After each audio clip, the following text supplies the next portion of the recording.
Bonjour à tous. Aujourd'hui, on va parler d'un outil super utile sur Internet, le serveur proxy. Vous en avez sûrement déjà entendu parler, mais vous ne savez pas exactement à quoi ça sert et comment ça marche. Pas de panique. Dans cette vidéo, je vais tout vous expliquer de manière simple et claire. C'est parti. Un proxy, c'est un peu comme un intermédiaire entre vous et Internet. Imaginez que vous voulez accéder à un site web, mais au lieu d'y aller directement, vous passez par un serveur proxy. Le serveur va agir à votre place. Il va récupérer les informations du site web et vous les renvoyer. En gros, le proxy sert de pont entre vous et Internet.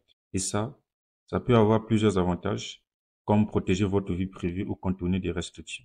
On va voir ça tout de suite. Alors, comment ça marche concrètement? Voici les étapes. Vous envoyez une demande. Par exemple, vous voulez accéder à un site web. Le serveur reçoit votre demande.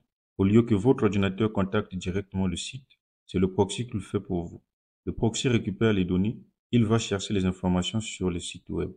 Le proxy vous renvoie des données. Enfin, il vous transmet les informations du site. Mais attention, quand vous utilisez un proxy, le site web ne voit pas votre adresse IP directement. C'est un peu comme votre adresse sur Internet.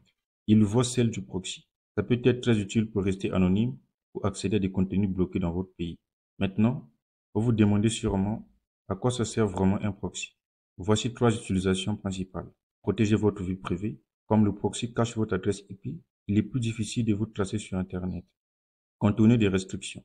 Par exemple, un site est bloqué dans votre pays. Le proxy situé dans un autre pays peut vous permettre d'y accéder. Améliorer la sécurité. Certains proxys filtrent les sites malveillants ou publicités, ce qui peut vous protéger des virus. Mais attention, un proxy n'est pas parfait. Il a ses limites. Il ne chiffre pas vos données comme un VPN. Donc, il ne faut pas l'utiliser pour des choses très sensibles, comme les transactions bancaires. Le proxy, c'est bien, mais il a ses limites. Par exemple, il ne chiffre pas vos données, donc elles ne sont pas totalement sécurisées. Il peut ralentir votre connexion, car tout se passe par intermédiaire. Certains proxys gratuits peuvent même vendre vos données. Si vous voulez une solution plus sécurisée, vous pouvez opter pour un VPN qui chiffre tout votre trafic. Et voilà, maintenant que vous savez ce qu'est un proxy et comment ça fonctionne, c'est un outil pratique pour protéger votre anonymat et accéder à des contenus bloqués. Mais il faut l'utiliser avec précaution. Si cette vidéo vous a plu, n'oubliez pas de liker, de lâcher un pouce bleu et de vous abonner à Tout Tiachin pour plus de contenu en cybersécurité.